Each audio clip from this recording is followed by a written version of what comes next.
নমস্কার বন্ধুরা, আশা করি তোমরা সবাই খুব ভালো আছো। তো আজকে আবার একটি নতুন রেসিপি নিয়ে এসেছি, যেটা হচ্ছে পালং শাক, আলু আর ফুলকপি টমেটো দিয়ে একটি তরকারি রেসিপি।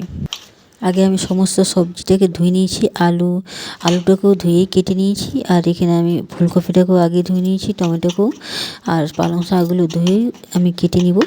সমস্ত সবজিগুলোকে কেটে নিয়ে প্রেসার কুকারের মধ্যে দিয়ে দেবো।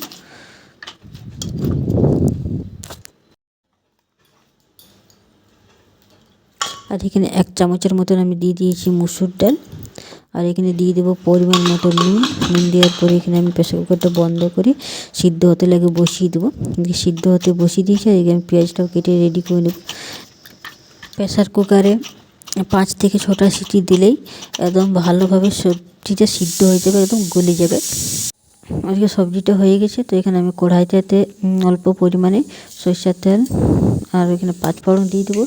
5 ফোড়নটা হয়ে গেলে এখানে দিয়ে দেবো রসুনটা যখন লাল লাল হয়ে যাবে তখন এখানে দিয়ে দিয়েছি পেঁয়াজ আর লঙ্কা। পেঁয়াজটাকে ভালোভাবে লাল লাল মতন ভাজা হয়ে গেলে এখানে দিয়ে দেবো হলুদের গুঁড়ো, জিরা গুঁড়ো, ধনে গুঁড়ো দিয়ে মশলাটাকে কিছুক্ষণ ভাজবো। বেশি ভাজবো না, নয়তো জ্বলে যাবে। বাস মশলাটা ভাজা হয়ে গেলে এখানে দিয়ে দেবো ওই সিদ্ধ করা সবজিটা দিয়ে দেওয়ার পর এখানে ভালোভাবে সবজিটাকে তার সাথে মশলাটার সাথে মিক্স করে নিয়ে বাস রেডি হয়ে যাবে আজকের এই রেসিপিটা। তোমাদের যদি রেসিপিটা ভালো লেগে থাকে তো অবশ্যই লাইক, কমেন্ট, সাবস্ক্রাইব করে দেবে। আর তার দেখা হবে একটি নতুন রেসিপির সাথে। তো আজকের মতন টাটা, বাই বাই। দেখা হবে একটি নেক্সট ভিডিওতে।